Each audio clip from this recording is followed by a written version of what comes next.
বন্ধুরা কেমন আছো তোমরা সবাই? আশা করছি তোমরা অনেক অনেক ভালো আছো আর আমিও ভালো আছি। সামনেই আসছে রাখি পূর্ণিমা। তো রাখি পূর্ণিমার জন্য একটা সুন্দর রাখি বানানোর ভিডিও নিয়ে চলে এসেছি। আমার হাতে যে রাখিটা দেখছো, আজকে এই রাখিটাই কিভাবে তোমরা বাড়িতে বানাবে সেটা স্টেপ বাই স্টেপ দেখে নাও। তো আর দেরি কেন, চলো শুরু করে দিই। তো রাখিটা বানানোর জন্য আমি এখানে দেবদারু গাছের পাতা ব্যবহার করছি। পাতাটাকে মাঝ বরাবর এইভাবে মুড়ে নিচ্ছি। এরপর একটা ভাঁজের উপর আর একটা ভাঁজ দিয়ে এইভাবে একটা ডিজাইন বানিয়ে নিলাম এবং স্ট্যাপলারের সাহায্যে এটাকে সেট করে ফেললাম যাতে খুলে না যায়। এরপর একটা কাঁচির সাহায্যে বাড়তি অংশটুকু কেটে নিয়েছি।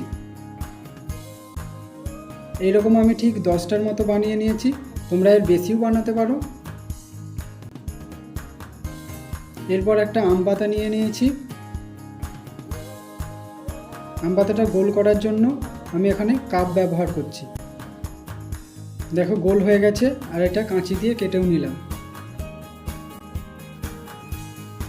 এরপর ওই ডিজাইন করা পাতাগুলো এর উপরে একটার উপর একটা দিয়ে এইভাবে স্ট্যাপলার দিয়ে বসিয়ে নিচ্ছি।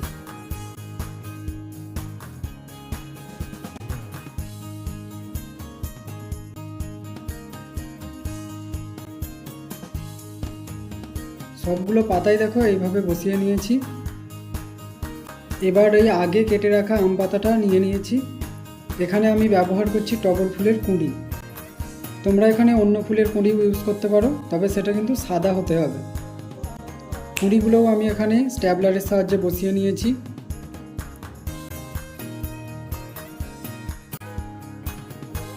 আর এরপর আমি এইরকম একটা পাতাবাহারি গাছের পাতা নিয়ে নিয়েছি আর পাতাটা ঠিক এইভাবে কেটে নিয়েছি।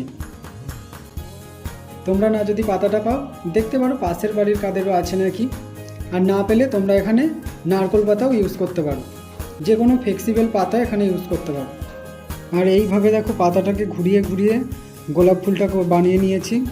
আর এটাও কিন্তু একটা পাতাবাহারির গাছের পাতা দিয়েই বানানো। এবার সবগুলোকে একসাথে ছুঁচ আর সুতোর সাহায্যে জয়েন করে দিচ্ছি। তো চলো এবার একটা ছোট্ট সিনেমাটিক শটের মাধ্যমে দেখে নিই কেমন হয়েছে।